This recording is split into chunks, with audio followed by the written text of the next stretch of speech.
श्री स्वामी समर्थ.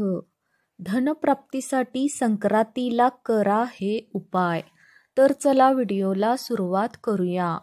नवीन वर्षाचा पहिला सण म्हणजे मकर संक्रांती. हिंदूच्या प्रमुख सणांपैकी एक हा सण देशभरातील राज्यामध्ये वेगवेगळ्या प्रकारे साजरा केला जातो.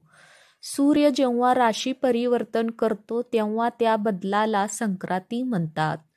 जानेवारी महिन्यात सूर्य मकर राशीत प्रवेश करेल त्या दिवसाला मकर संक्रांती म्हणतात. वर्ष 2025 मध्ये मकर संक्रांत 14 जानेवारी रोजी साजरी केली जाईल. हा सण दरवर्षी कधी 14 जानेवारीला तर कधी 15 जानेवारीला साजरा केला जातो. मकर संक्रांतीची तारीख बदलण्याचे कारण म्हणजे सूर्याची होणारी हालचाल. मकर संक्रांतीचा पुण्यकाल सकाळी 9:03 ते 5:46 पर्यंत असेल. हा स्नानदानाचा शुभ मुहूर्त आहे. या शुभ मुहूर्तावर पूजा करणे अत्यंत शुभ मानले जाते. सनातन धर्मात मकर संक्रांतीचे विशेष महत्त्व आहे. या दिवशी स्नान, दान आणि पूजा यांचे विशेष महत्त्व आहे. मकर संक्रांतीच्या दिवशी सूर्यदेवाची उपासना केल्याने सर्व प्रकारचे रोग, संकटे, दुःख दूर होऊन सुख समृद्धी वाढते. मकर संक्रांतीच्या सणाला स्नान आणि दान धर्माचे विशेष महत्त्व आहे. मकर संक्रांतीच्या दिवशी सूर्यदेवाची विशेष पूजा केली जाते. या दिवशी सुख, समृद्धी आणि सौभाग्य प्राप्तीसाठी विशेष उपाय केले जातात. मकर संक्रांतीला कोणते उपाय करावेत ते जाणून घेऊया. मकर संक्रांतीच्या दिवशी हे उपाय करा. मकर संक्रांत हा दान धर्मासाठी उत्तम काळ मानला जातो. या दिवशी विशेष उपाय केल्याने जीवनात सुख, समृद्धी आणि शांती मिळते. ज्योतिषशास्त्रानुसार मकर संक्रांतीच्या दिवशी 14 गायी घेऊन केशर दुधाने स्नान करा. यानंतर त्यांना गंगाजलाने शुद्ध करा. एक दिवा तुपाचा आणि दुसरा तिळाच्या तेलाचा दिवा लक्ष्मीच्या मूर्तीसमोर लावा. लक्षात ठेवा, तुपाचा दिवा उजव्या बाजूला ठेवल्यास तिळाच्या तेलाचा दिवा डाव्या बाजूला ठेवावा. यानंतर हातात दिवा घेऊन ओम संक्रांताय नमः या मंत्राचा 14 वेळा जप करावा. यानंतर संध्याकाळी घराच्या मुख्य प्रवेशद्वारावर तिळाचा दिवा आणि तुळशीच्या रोपाजवळ तुपाचा दिवा ठेवा. हे वर्षभर सुख, समृद्धी आणि संपत्ती सुनिश्चित करते. सूर्यदेवाची पूजा. ज्योतिषशास्त्रानुसार मकर संक्रांतीच्या दिवशी सकाळी लवकर उठून स्नान करून सूर्याची विशेष पूजा करावी. रोळी, माऊली, लवंग, गूळ, दूध, तूप आणि हळद एका ताटात ठेवा आणि सूर्यदेवाची पूजा करा. भांड्यात भरलेल्या पाण्यात काळे तीळ, अक्षता, लाल फुले, रोळी इत्यादी टाकून त्या पानाने सूर्यदेवाला अर्घ्य द्यावे. सूर्यमंत्राचा जप करताना सूर्यदेवाला नमस्कार करून सुख समृद्धीसाठी प्रार्थना करा. मकर संक्रांतीच्या दिवशी या वस्तूचे दान करा. मकर संक्रांतीच्या दिवशी या वस्तूचे दान करावे. मकर संक्रांतीच्या दिवशी सर्वप्रथम गंगा स्नान करून किंवा कोणत्याही नदीत स्नान करून भगवान सूर्याला अर्घ्य अर्पण करावे. यानंतर तीळ एखाद्या गरीब किंवा असहाय्य व्यक्तीला दान करावे.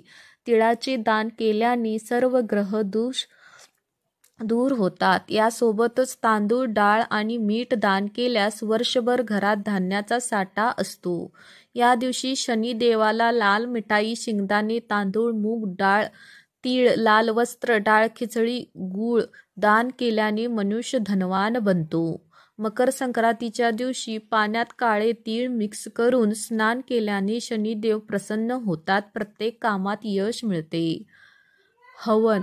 मकर संक्रांतीच्या दिवशी घरी आंब्याच्या लाकडाने हवन करावे. यामध्ये गायत्री मंत्राचा 108 वेळा जप केल्याने घरात सुख समृद्धी येते असे मानले जाते. घरातील आजार दूर होतात. या वस्तू घरी आणा. मकर संक्रांतीच्या दिवशी लग्नाची भांडी, तुळशीचे रोप, तांबे, सौभाग्याच्या वस्तू, तीळ, झाडू खरेदी करणे खूप शुभ मानले जाते. यामुळे आयुष्यात प्रगती होते. लग्नाच्या वस्तू दान कराव्या. विवाहित महिलांनी मकर संक्रांतीच्या दिवशी शृंगाराच्या 14 वस्तू दान कराव्या असे मानले जाते की यामुळे पतीच्या आयुष्य वाढते, सौभाग्य वाढते. लक्षात ठेवा, शृंगारासाठी फक्त 14 वस्तू असाव्यात. पशुपक्ष्यांची सेवा. मकर संक्रांतीच्या दिवशी मुंग्यांना साखर द्यावी, गायींना हिरवा चारा, माशांना पिठाच्या गोळ्या आणि पक्ष्यांना बाजरी खाऊ घालणे शुभ मानले जाते. काळे तीळ. मकर संक्रांतीच्या दिवशी मूठभर काळे तीळ उत्तर दिशेला फेकून द्यावे असे मानले जाते की यामुळे रोग बरे होतात, कर्जाच्या समस्यातून सुटका मिळते, कुटुंबात वंशवृद्धी होते, वैवाहिक जीवन आनंदी राहते, पितर वर्षभर प्रसन्न होतील. मकर संक्रांतीच्या दिवशी पितरांच्या नावाने नैवेद्य अर्पण करावा. श्राद्ध व तर्पण केल्यास पितर वर्षभर प्रसन्न राहतात, कुटुंबात वृद्धी होते, वैवाहिक जीवन आनंदी राहते, पितरांचा आशीर्वाद प्राप्त होतो. तुपाचे सेवन व दान. मकर संक्रांतीच्या दिवशी तुपाचे सेवन आणि दान केल्याने कीर्ती आणि भौतिक सुख मिळते. सौभाग्याच्या वस्तू. मकर संक्रांतीच्या दिवशी विवाहित महिला हळदी कुंकू समारंभ करतात. विवाहित स्त्रिया एकमेकांना हळद आणि कुंकू लावतात आणि सौभाग्याच्या साहित्याचे वाटप करतात. यामुळे पतीला दीर्घायुष्य लाभते आणि सौभाग्य वाढते असे मानले जाते. काळ्या रंगाचं महत्त्व. मकर संक्रांतीच्या दिवशी काळे वस्त्र परिधान करण्याची प्रथा आहे. काळा रंग हा अशुभ नाही. सौभाग्य लेणं मंगळसूत्राच्या मण्याचा रंगही काळाच असतो. मकर संक्रांतीच्या दिवशी रात्र मोठी असते. या दिवसापासून दिनमान वाढायला सुरुवात होते. काळोख्या मोठ्या रात्रीला काळ्या रंगाची वस्त्रे नेसून निरोप दिला जातो. दुसरं महत्त्वाचं वैज्ञानिक कारण म्हणजे वस्त्राचा काळा रंग हा उष्णता शोषून घेतो. मकर संक्रांती ही थंडीमध्ये येत असते. थंडीच्या दिवसात शरीर उबदार राहावं म्हणून मकर संक्रांतीला काळ्या रंगाची वस्त्रे परिधान करण्याची प्रथा आहे. थंडीच्या दिवसात तीळ हे शरीरास अत्यंत उपयोगी आहे म्हणून तीळ-गूळ देण्याची प्रथा पडली. वर्षभरात कुणाशीही भांडण झालं असेल तर मकर संक्रांतीच्या दिवशी तिळगुळ देऊन क्षमा करूया आणि विसरून जाऊया हा संदेश देण्याची प्रथा आहे. या मकर संक्रांतीला सर्व महिलांनी काळ्या रंगाची वस्त्रे परिधान करावी, म्हणजेच साडी किंवा ड्रेस काळ्या रंगाचा घाला.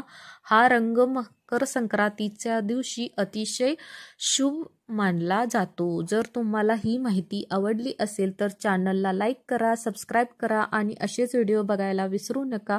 धन्यवाद. श्री स्वामी समर्थ.